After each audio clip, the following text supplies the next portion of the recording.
नमस्कार, आप लाइव बिहार देख रहे हैं। मैं हूं करिश्मा।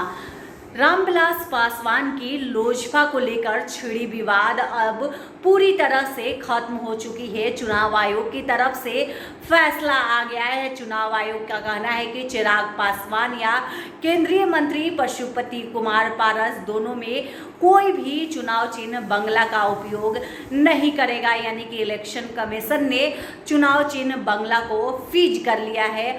इसके बाद से चिराग पासवान काफ़ी चुप थे, उनके तरफ से कोई प्रतिक्रिया सामने नहीं आई थी। लेकिन चिराग पासवान ने आज सुबह सुबह जेडीयू और केंद्रीय मंत्री पशुपति कुमार पारस को जमकर सुनाया है। वंचित समाज की आवाज को देश भर में पिताजी ने आंदोलन बनाया। उस आंदोलन की मुखर आवाज बनी लोजपा।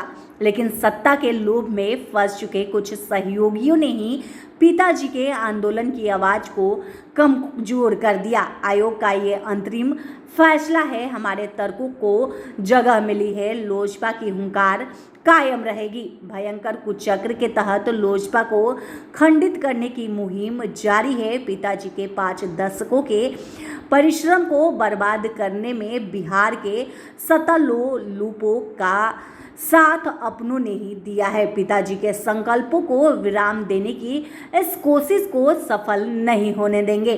साथियों और समर्थकों से वादा है, जीत लोजपा की ही होगी। चुनाव आयोग का आज का फैसला उनसे सवाल की तरह है जिन्होंने गरीबों की लड़ाई लड़ रही लोजपा की पहचान मिटाने की कोशिश की है। मां का स्थान रखने वाली पार्टी को महज एक कुर्सी के लिए दलित विरोधियों जेडीयू के हाथ बेचने की साजिश की गई है। साजिश सफल नहीं होगी। लोजपा का ध्वज शान से लहराएगा।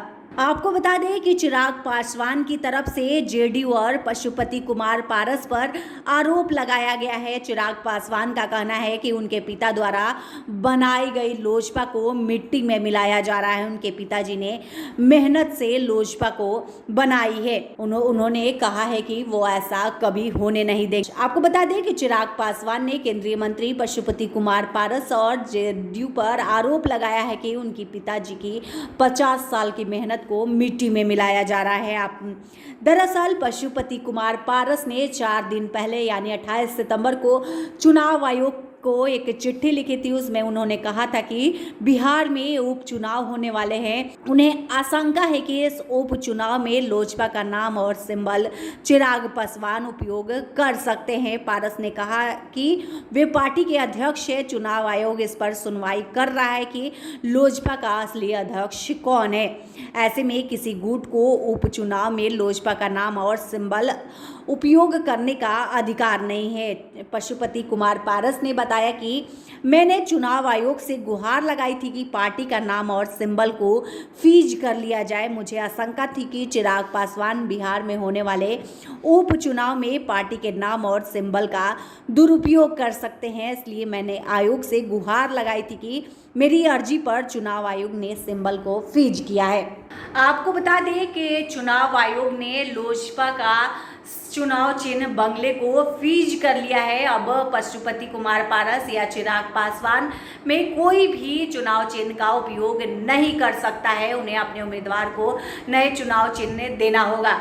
अब इस पर पशुपति कुमार पारस ने कहा कि वो चुनाव आयोग को चिट्ठी लिखे थे कि वो जल्द से जल्द चुनाव चिन्ह को फ्रीज कर ले, नहीं तो उपचुनाव में चिराग पासवान लोजपा के सिंबल का गलत इस्तेमाल कर सकते हैं। अब चिराग पासवान इस मामले को लेकर खुलकर सामने आए हैं और उन्होंने कहा है कि पशुपति कुमार पारस उनके पिताजी द्वारा बनाई गई लोजपा का वो बर्बाद कर रहे हैं। उनके नामो निशान को मिटाने की कोशिश कर रहे हैं, जो वो होने नहीं देंगे।